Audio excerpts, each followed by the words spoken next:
las técnicas de litigación oral. ¿Dónde reside la importancia de estas?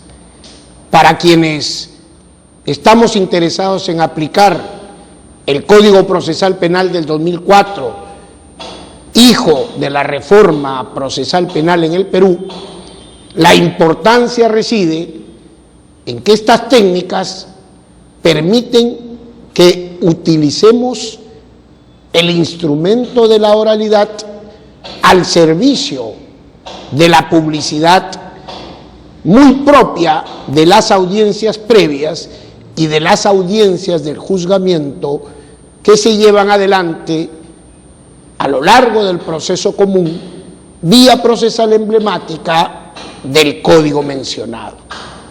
En suma, las técnicas de litigación nos permiten, como sujetos procesales, actuar correctamente durante el proceso penal.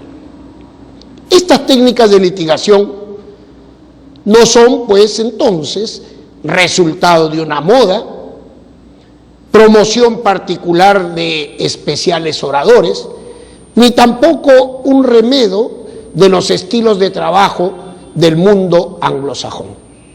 Hay que desechar terminantemente esta torpe idea de quienes creen que la litigación oral no tiene cimiento o no tiene recibo en nuestro país y que es una cuestión exótica.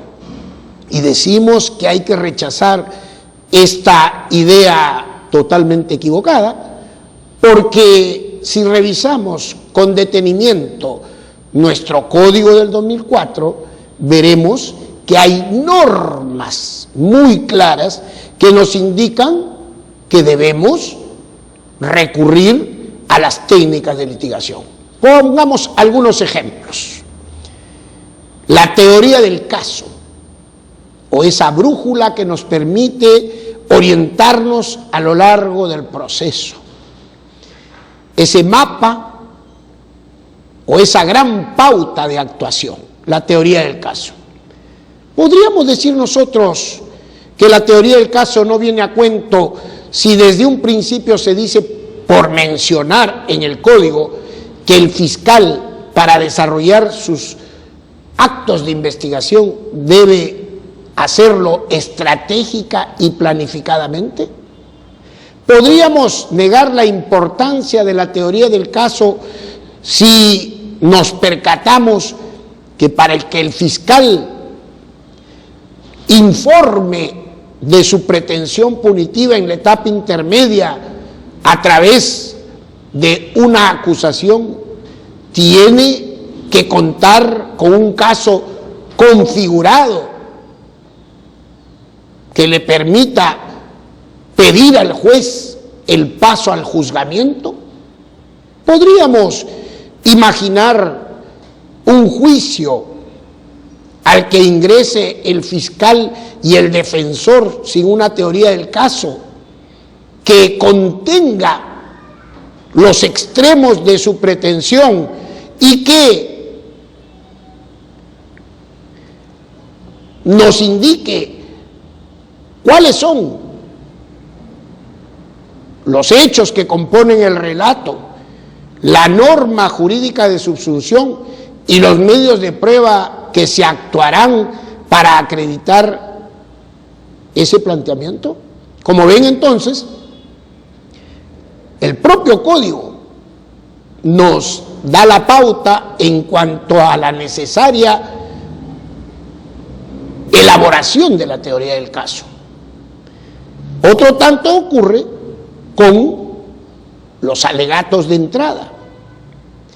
No es posible llevar adelante un juicio público y oral si es que los sujetos procesales titulares de pretensiones procesales no exponen ante el juez, ese órgano imparcial que habrá de decidir, cuál es el caso que sostienen, pero esa exposición tendrá que cobrar la forma de alegato. Del mismo modo, cuando se ingresa a la fase de actuación probatoria en el juzgamiento, se llevarán adelante seguramente las testificales y el examen de los peritos. Y para ello, dependiendo de quién los haya ofrecido, será menester recurrir a la técnica de interrogatorio directo. Y también para quien no los haya ofrecido, será indispensable recurrir a la técnica del contrainterrogatorio. No decimos ya la importancia del uso de declaraciones previas de testigos y peritos para propósitos de refrescar memoria o detectar contradicciones o inconsistencias. También esto resulta trascendente o importante, como lo es la incorporación a través de los interrogatorios y contrainterrogatorios de la prueba material y de la prueba documental.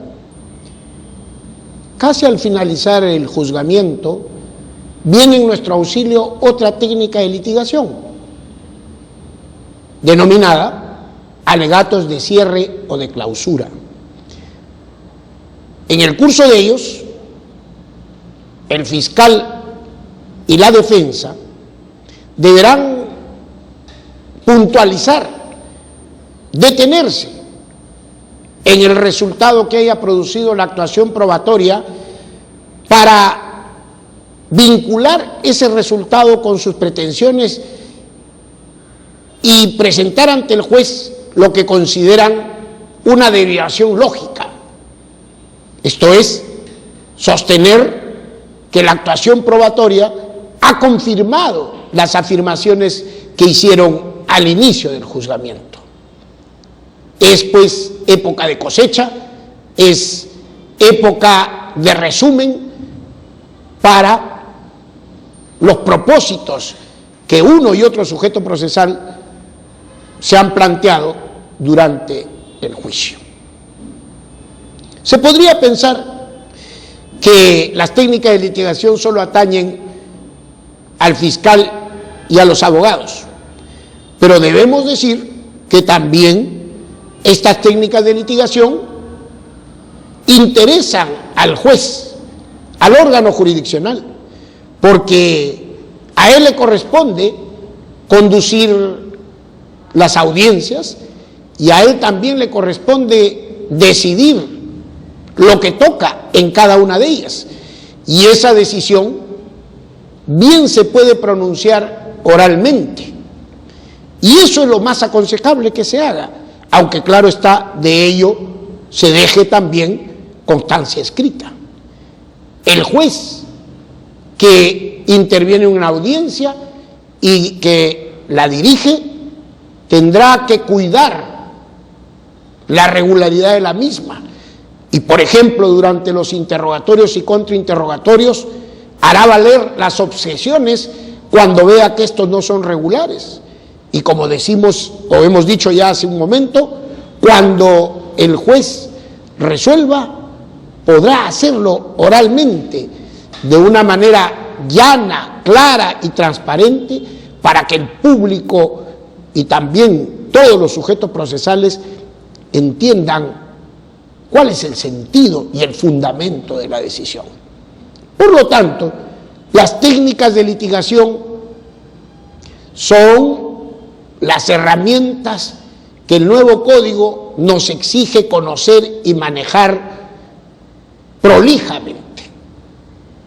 He ahí su trascendencia y además las razones por las que deben llevarse adelante de manera muy cuidadosa. Resumiendo, podemos decir que estas técnicas de litigación son las siguientes: la teoría del caso, que constituye la más importante y la decisiva; asimismo, los alegatos, tanto de entrada como de cierre; los interrogatorios directos; los contrainterrogatorios o también denominados exámenes cruzados, la utilización de declaraciones previas de testigos y peritos, la incorporación mediante los interrogatorios y contrainterrogatorios de prueba material y de prueba documental. Asimismo, las objeciones. Estas técnicas de litigación, ya se ha indicado, resultan muy importantes para desarrollar el trabajo en las audiencias. Y estas audiencias pueden ser incidentales como también centrales y propias del juzgamiento. Audiencias incidentales o previas como aquella en la que se determina la prisión preventiva del inculpado, aquella en la que se convalida la detención preliminar y su prolongación hasta por 7 días, aquella que controla el requerimiento de sobreseimiento fiscal y aquella que controla la acusación, como también aquellas que habrán de ponerse en marcha para resolver los medios de defensa técnica, sean estos cuestiones previas, cuestiones prejudiciales o excepciones. Como se ve, con el nuevo Código Procesal, el régimen de escritura y el régimen de expediente ha sido totalmente superado por el régimen de la oralidad y de las audiencias. Precisamente este cambio paradigmático es el que nos impone la necesidad de recurrir a las técnicas de litigación. Demos algunas consideraciones ordenadas sobre las técnicas que hace un momento puntualizamos. Empecemos por la teoría del caso. ¿Cuáles son las claves para que se pueda elaborar una apropiada teoría del caso? Se ha dicho, y es correcto, que en toda teoría del caso debemos encontrar 3 elementos esenciales. Elementos que están referidos a lo fáctico o a los hechos que son materia del proceso, elementos que tienen que ver con la norma jurídica o la hipótesis jurídica con la que se intenta abarcar o subsumir los hechos fácticos, y elementos referidos a la prueba en cuanto medios de prueba con los que se intenta establecer la concurrencia de los elementos fácticos y normativos. La teoría del caso, entonces, es una perspectiva, una óptica que debe reunir la información fáctica con la hipótesis jurídica y los medios de prueba atinentes. Imaginemos un robo. Lo primero que hay que hacer con respecto a ello será relacionar toda la información sobre el evento, sobre el acontecimiento informado, sobre el acontecimiento acaecido. Pero esa relación no basta, puesto que habrá que hacer una selección para acrisolar todo ello y quedarnos con lo que resulta relevante para el proceso, puesto que se puede recoger muchísima información y no toda ella será útil ni pertinente. De lo fáctico, entonces, seleccionaremos todo lo que resulte trascendente para el asunto del que se trata. Y una vez que tengamos efectuada esa relación acrisolada, como digo, nos ocuparemos de examinar la hipótesis jurídica o la norma de subsunción prevista en la ley penal, con la que, por ejemplo, el fiscal sostiene que es posible explicar o interpretar esos hechos precedentemente indicados.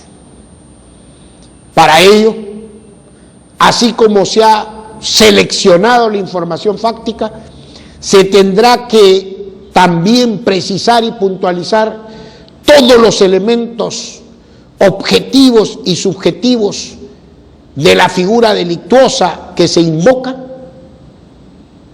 con el propósito de ver si se establecen o no relaciones y vínculos o nexos conectores entre la información fáctica y los componentes de la hipótesis jurídica.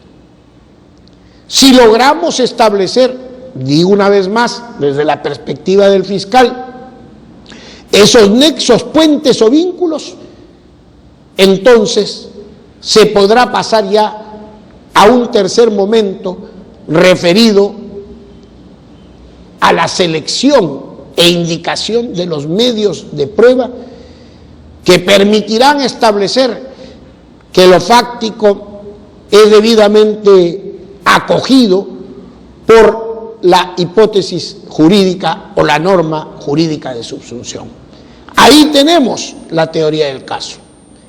Si los hechos, por mencionar hablando del robo, nos dicen que A interceptó a B y lo hizo objeto de violencia o de amenaza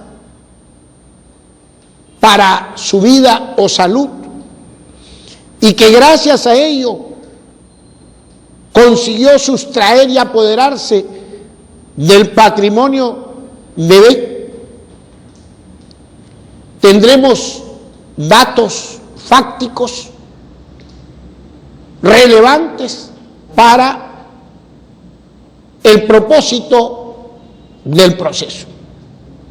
Y si luego, invocando como hipótesis jurídica el artículo 188 del Código Penal que describe el delito de robo, nos percatamos que para que éste exista debe haber sustracción y apoderamiento de un bien mueble con valor económico ajeno, sustracción y apoderamiento que se consigue empleando violencia o amenaza, en un proceder doloso y animado por el lucro, estaremos facultados para indicar que la hipótesis jurídica guarda relación con la información fáctica. Y si luego de esto ofrecemos o incluimos como medios de prueba la declaración del agraviado, la declaración de testigos, la probanza documental del dominio o propiedad sobre el bien objeto del delito, etcétera, podremos decir que hemos logrado configurar una teoría del caso desde la perspectiva del fiscal. Con ciertos matices, el asunto se presenta desde otra perspectiva cuando la teoría del caso ha de ser elaborada por la defensa. Todos sabemos que el imputado tiene derecho a la presunción de inocencia y no recae sobre él probar su inocencia o irresponsabilidad penal. Por esa razón, entonces, la teoría del caso, hablando del imputado y su defensor, es mucho más sencilla que cuando le corresponde elaborarla al fiscal, puesto que la teoría del caso del imputado puede consistir en afirmar simple y llanamente que el fiscal no tiene razón, que los hechos fácticos no son relevantes, que la norma jurídica de subsunción no se presenta en el asunto, o que los medios de prueba son impertinentes, insuficientes o ilegítimos. Como ven, tanto para la persecución como para la defensa, con los matices que hemos señalado, la teoría del caso siempre será indispensable si es que se quiere litigar de manera eficaz y eficiente. Pero como es lógico pensar, la teoría del caso no es la única técnica de litigación, es la más importante, la más significativa, pero no es la única. Tenemos, como algo hemos adelantado, también como otra técnica de litigación, los alegatos. Se trata de exponer ante quien va a decidir, que es el juez, trátese de un juez unipersonal o trátese de 3 jueces en el juzgado penal colegiado, se trata de exponerles a ellos la teoría del caso que nos asiste. Y esa exposición animada, breve, sustanciosa, esa exposición se denomina alegato de entrada o alegato de apertura. No olvidemos que para los sujetos procesales titulares de pretensiones dentro del proceso es muy importante relatar y convencer. Y para relatar no hay otra forma de hacerlo que teniendo una teoría del caso. Y lo mismo ocurre si vemos el asunto desde la perspectiva del convencimiento. ¿Cómo llamamos al juez a que se interese por nuestro asunto, a que se percate de cuáles son los extremos de nuestra posición? A través de un alegato. Por eso es muy importante elaborarlo de manera cuidadosa. Saber que los alegatos no tienen por qué ser prolongadísimos o complicadísimos, llenos de citas y referencias absurdamente académicas, ¿no? Un alegato de entrada debe ser conciso, debe ser interesante y debe estar cabalmente dirigido tanto al cerebro como al sentimiento del órgano jurisdiccional. Una vez que hayamos efectuado los alegatos de entrada,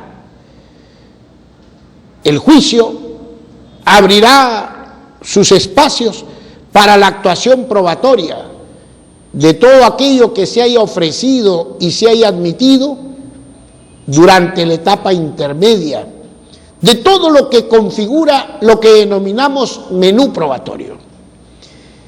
Y ahí habremos de encontrarnos muy especialmente con el examen de testigos y el examen de peritos.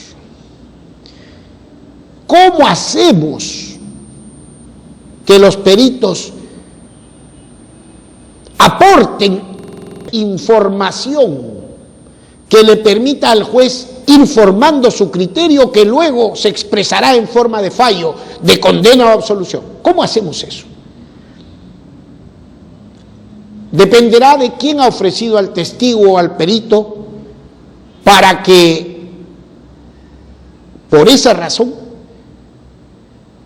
aplicando las reglas del interrogatorio directo y utilizando preguntas abiertas como qué, cómo, cuándo, dónde, por qué, con quién, etcétera, den oportunidad a que el testigo o el perito aporte la información útil y pertinente que respalda nuestro caso.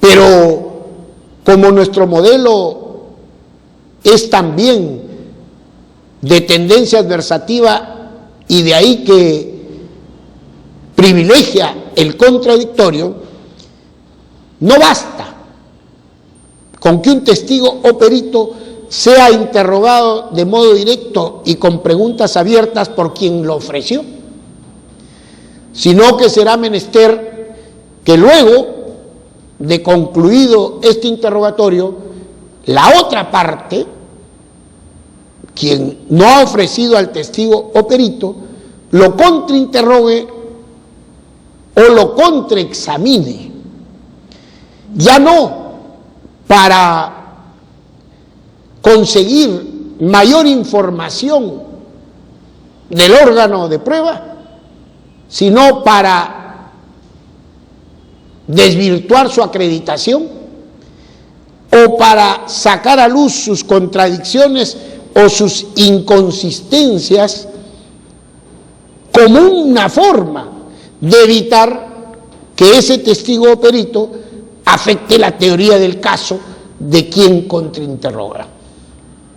Hay aquí pues entonces, gracias a las técnicas de litigación, una suerte de control mutuo, una suerte de filtro o test por el que debe pasar el medio de prueba correspondiente. Se entiende que con estos interrogatorios y contrainterrogatorios se verá bien servida la justicia, se dará paso al auténtico litigio y dialécticamente se depurará la información para que ésta sea tomada por el órgano jurisdiccional. De ahí que interrogatorios y contrainterrogatorios sean las técnicas utilizadas para la actuación de los medios de prueba personales. Claro está que no se puede interrogar o contrainterrogar libérrimamente y sin parámetros y sin limitación alguna, puesto que eso podría desnaturalizar la actuación probatoria y ocasionar un enorme perjuicio para los propósitos del proceso. Por eso es que se dice que todo interrogatorio o contrainterrogatorio debe ser regular. Por eso es que hay algunos supuestos en los que las preguntas que se hagan a los órganos de prueba deban ser rechazadas y no deban ser admitidas, cuando, por ejemplo, en un contrainterrogatorio se acosa o se intimida el testigo, o cuando en un interrogatorio directo las preguntas que debiesen ser abiertas se hacen de manera sugestiva, o sea, conteniendo en ellas mismas la respuesta, o se hacen con propósito elucubrativo, o se pregunta al testigo para que proporcione opiniones especializadas sin tener la calidad o capacidad para ello. En fin, hay pues reglas que no se pueden infringir durante el interrogatorio o contrainterrogatorio, porque de lo contrario se hacen valer las objeciones a petición de las partes o por decisión del mismo juez. Se trata efectivamente de un litigio, de una contraposición, de un debate dialéctico sobre la prueba, pero no de un enfrentamiento sin reglas y sin regularidad. Las objeciones sirven precisamente para permitir un juego limpio y transparente. Nadie niega la importancia de la contradicción y de la contraposición dialéctica, pero bajo ciertas reglas que, de no ser respetadas, deben dar paso a las objeciones. También, como técnica de litigación, tenemos el empleo de las declaraciones precedentes. Imaginemos que el testigo o el perito, en el momento en que declara, no recuerda de manera precisa algún evento o alguna circunstancia o alguna situación en la que intervino precedentemente. Eso puede autorizar a quien interroga o contrainterroga a usar declaraciones previas del órgano de prueba con fines de hacer memoria. Y también ocurrirá esto si, comparada la declaración del testigo o del perito en juicio, tenemos que no coincide con las declaraciones que rindió tempranamente o antes de esta etapa. En ese caso, también se puede hacer uso de las declaraciones previas para detectar las contradicciones y las inconsistencias del declarante. Asimismo, otra técnica de litigación importante es la incorporación de evidencia material a través de los interrogatorios. Todos sabemos que durante el proceso penal, seguramente en fases tempranas, seguramente se han incautado evidencias materiales. Todas estas pueden ser presentadas durante los interrogatorios o contrainterrogatorios a los testigos y peritos para que den las explicaciones del caso. A nadie se le ocurrirá dejar de lado que la evidencia material cobra un significado mayor cuando respecto de ella se nos da explicaciones por quien apareció vinculado a esta. Que un perito en relación a la evidencia material nos explique qué análisis realizó y a qué conclusiones llegó, es altamente ilustrativo. Que un testigo nos diga qué conoce respecto, por ejemplo, del arma homicida, o de una huella o un vestigio del delito que se encontró en la escena del crimen, será también muy interesante y constituirá un aporte enorme para la ulterior decisión. Esto mismo ocurre con la incorporación de documentos a través de interrogatorios y contrainterrogatorios. Es verdad que el Código habla de la oralización de documentos, pero eso no niega que durante los interrogatorios y contrainterrogatorios se pueda esgrimir esta prueba documental para que sobre ella se pronuncien testigos y peritos. Avanzando, encontramos otra técnica de litigación constituida por los alegatos de cierre o de clausura. A través de ellos volvemos sobre la teoría del caso que se planteó, pero ahora a la luz y bajo las consecuencias de la actuación probatoria. Esto significa que el fiscal, por ejemplo, al evaluar los resultados de la prueba actuada, sostendrá que su pretensión se ha acreditado y que lo que corresponde es una sentencia de condena en consecuencia. Y la defensa dirá, también haciendo una evaluación de esa actuación probatoria, que lo que debe ser más bien atendido es la pretensión libertaria con una sentencia de absolución. Esos son mensajes dirigidos al órgano jurisdiccional que finalmente realizará la valoración probatoria y emitirá el fallo, motivado e imparcial. Los alegatos de cierre y clausura son entonces también técnicas de litigación que no pueden descuidarse. Repetimos que este elenco de técnicas son, tal como hemos precisado, herramientas que el nuevo proceso penal exige y reclama. ¿Cómo debemos proceder para manejarlas cada vez mejor? A través de una permanente práctica.